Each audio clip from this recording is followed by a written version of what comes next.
ദൈവനാമത്തിന് മഹത്വം. വിശുദ്ധ ലൂക്കോസ് എഴുതിയ രക്ഷാസുവിശേഷം 8-ാം അധ്യായം 40-ാം തിരുവചനം മുതൽ പഠിക്കുമ്പോൾ 12 വർഷമായിട്ട് രക്തസ്രാവം മൂലം ഭാരപ്പെടുന്ന ഒരു സ്ത്രീയുടെ രോഗസൗഖ്യം വിവരിക്കുന്നുണ്ട്. അവളുടെ ജീവിത സമ്പാദ്യങ്ങൾ മുഴുവനും വൈദ്യന്മാർക്ക് നൽകിയിട്ടും ഒരു വൈദ്യനല്ല, പല വൈദ്യന്മാരും മാറി മാറി ചികിത്സിച്ചിട്ടും രോഗസൗഖ്യം ലഭിക്കാതെ വന്നവൾ. അവൾ യേശുവിൻ്റെ അടുക്കൽ വന്നപ്പോൾ പൂർണ്ണ സൗഖ്യം ലഭിച്ചു എന്ന് പറയുന്നു. പ്രിയപ്പെട്ടവരെ, ഇന്നും ഇതുപോലെ ഭാരപ്പെടുന്ന അനേകരുണ്ട്. സമ്പാദ്യം മുഴുവനും പല ആശുപത്രികളിലും മാറി മാറി പല ഡോക്ടർമാർ ചികിത്സ ചെയ്തിട്ടും ഫലം കാണാതെ, രോഗസൗഖ്യം കാണാതെ ഭാരപ്പെടുന്ന, സങ്കടപ്പെടുന്ന, നിരാശയുടെ മുഖത്ത് നിൽക്കുന്ന അനേകരുണ്ട്.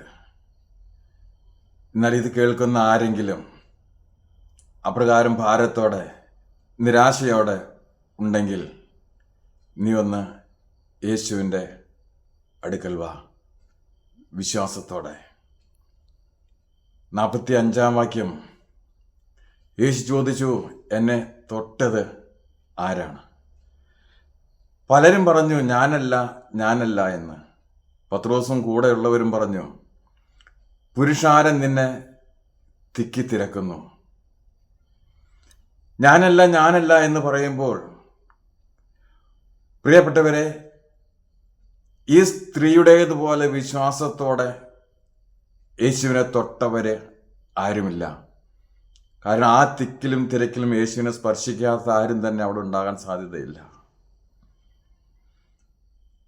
പ്രിയരെ, ഇതേപോലെ ജനസമൂഹം യേശുവിൻ്റെ അടുക്കൽ വിശ്വാസത്തോടെ കടന്നവരുടെ മുന്നിൽ തടസ്സമായി തീരാറുണ്ട്. സഖായി യേശുവിനെ കാണുവാൻ ഭവനത്തിൽ നിന്ന് ഇറങ്ങിയപ്പോൾ പുരുഷാരം അവന് തടസ്സമായി നിന്നു. ഒരു പക്ഷപാത രോഗിയെ 4 പേരുടെ വിശ്വാസം മൂലം യേശുവിൻ്റെ അടുക്കിലേക്ക് കൊണ്ടുവന്നപ്പോൾ പുരുഷാരം അവർക്ക് തടസ്സമായി നിന്നു. ഇതുപോലെ ഈ സ്ത്രീയുടേതുപോലെ വിശ്വാസത്തോടെ നീ നിന്റെ രോഗസൗഖ്യത്തിന് വേണ്ടി യേശുവിൻ്റെ അടുക്കൽ കടന്നു വാ. പലരും നിന്നെ പിന്തിരിപ്പിക്കാൻ ശ്രമിച്ചേക്കാം, പല രീതിയിൽ നിന്നെ പിന്തിരിപ്പിക്കാൻ ശ്രമിച്ചേക്കാം. തടസ്സങ്ങളായി അനേക സംഭവങ്ങൾ നിന്റെ മുന്നിൽ വരാം. എന്നാൽ അതിനെയൊക്കെയും വകവയ്ക്കാതെ എനിക്ക് യേശുവിൻ്റെ അടുക്കൽ എത്തണമെന്ന വിശ്വാസത്തോടുകൂടെ, തിക്കിലും തിരക്കിലും വകവയ്ക്കാതെ കർത്താവിന് മുന്നിലേക്ക് ഒന്ന് കടന്നു വാ. നിന്റെ രോഗത്തിന് പൂർണ്ണ സൗഖ്യം കർത്താവ് തരും. ആമേൻ. കർത്താവ് നമ്മെല്ലാവരെയും സമൃദ്ധിയായി അനുഗ്രഹിക്കുമാറാകട്ടെ. ആമേൻ.